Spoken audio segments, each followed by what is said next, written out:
क्या इसका मौजूद लेने जी? ये इसका यहाँ से शुरू करें ना कि कुछ चीज़ें ऐसी हैं कि हमारी वीडियोस लोग देखते हैं तो उसमें नीचे सवालात मुख्तलिफ। मौजू क्या देना है इसका? मौजू मतलब आपके सवाल, मतलब गलत फहमी, आपकी गलत फहमियाँ ठीक मौजू बना देते हैं। हम अपनी गलत फहमी चंद ज़रूरी वजाहतें, चंद ज़रूरी वजाहतें, हाँ, जो मतलब लोग बार बार पूछते हैं, हम अद्वियात की ज़रूरी वजाहत, बार बार हर बंदे को जवाब देना जो है मुश्किल है, तो ये इसको समझना है, जो लाज़िम दोस्तों को सेंड करें। चलिए, अस्सलाम वालेकुम। देखिए नाज़रीन, कोई ज़रूरी वजाहत हम आज करना चाहते हैं कि बहुत से सवालात इस किस्म के आते हैं कि दवाइयाँ जो हैं ये कितना वज़न लेना है। मसलन 6 दवाइयाँ बताई हैं कि सब चीज़ें ले लो और अपना इसको कूट कर आधा आधा चम्मच खाओ, इस तरह हम बताते हैं। तो दवाइयाँ कितना वज़न हो, यानी वो बराबर वज़न लेना है। सारी चीज़ें जिसमें वज़न ना बताया जाए तो सब चीज़ें बराबर वज़न हो। मसलन हल्दी, मुलट्ठी, सौंफ, तो ये बराबर वज़न हो, इसका वज़न बराबर लेना है। तो इसकी ये वजाहत है।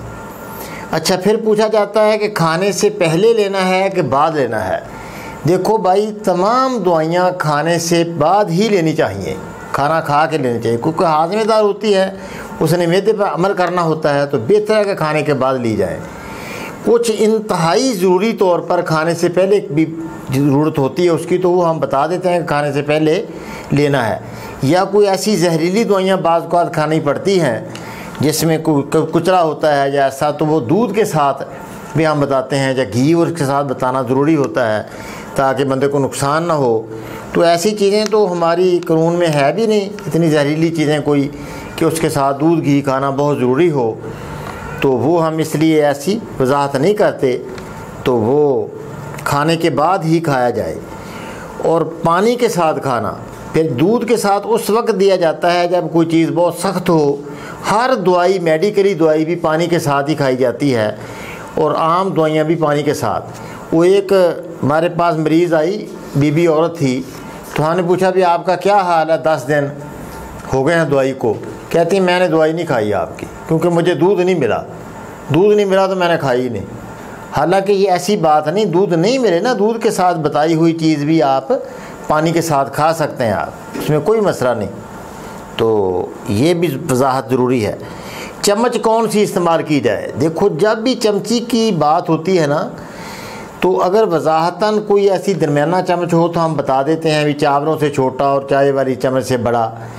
लेकिन अक्सर जो है मेडिकल की लाइन से भी और हिकमत की लाइन से चाय वाली चम्मच ही इस्तेमाल की जाती है, उसी का बताया जाता है कि आधा चम्मच इस्तेमाल करना है या पूरा चम्मच।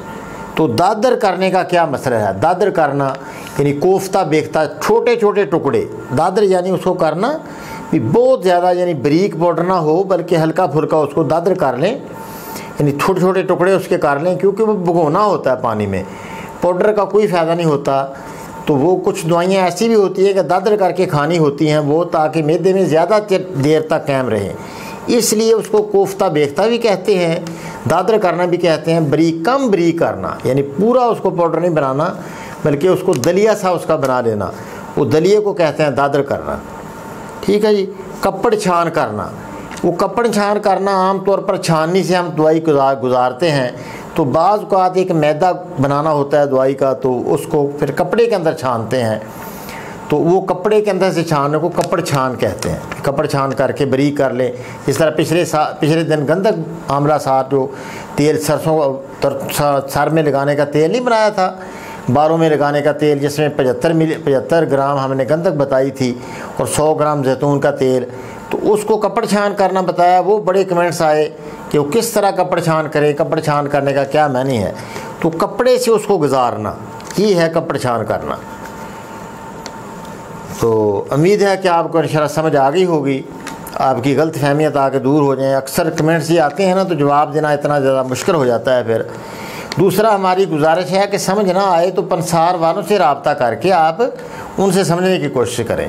पंसार वाले ना समझ आ सकें, कोई ऐसी मजबूरी बन जाए, तो फिर आप अपना टेलीफ़ोन करने की कोशिश करें, क्योंकि टेलीफ़ोन पर बहुत ज़्यादा प्रेशर होता है। तो बहुत भाई नाराज़ भी होते हैं कि टेलीफ़ोन क्यों नहीं उठाया जाता, क्यों नहीं हमारी बात सुनते।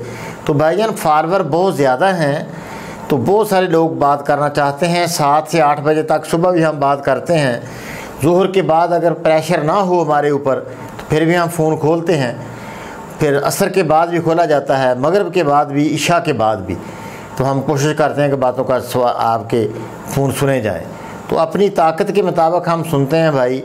देखो उम्र का भी तकाज़ा है, तो जितना उतना लोड हमारे ऊपर डाला जाए जितना हम बर्दाश्त करें। तो अल्लाह पाक भी फरमाते हैं ला युकल्लिफु नफ्सन इल्ला वुसअहा।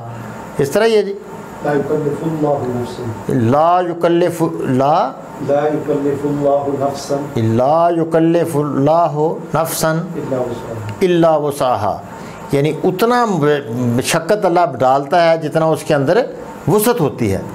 तो उतना ही भी हमारे ऊपर डालें आप। तो हर बंदे की तमन्ना है, कितने लाखों लोग हम बात करना चाहते हैं तो मुश्किल हो जाती है। तो अपनी ताकत के मुताबिक हम जवाब देते रहते हैं, अल्लाह पाक आसानी करे। व्हाट्सएप के जवाब देना भी ज़रा मुश्किल हो गया, क्योंकि वो जैसे फ़ोन खोला जाता है तो कॉलें आती हैं, उसके लिए तो टाइम तो ज़रूरी है, खोल कर सुना जाए फिर उसका जवाब दिया जाए। वो बड़ा एतराज़ करते हैं कि आप व्हाट्सएप का जवाब नहीं देते, वो तो टाइम नहीं होता। फिर वो कॉलें हम बंदा आते हैं तो किस तरह उसको काट दिया जाए कॉल को, फिर उतनी देर में हम कॉलें सुनते रहते हैं, इसलिए व्हाट्सएप का जवाब नहीं दिया जाता। अस्सलामु अलैकुम व रहमतुल्लाह।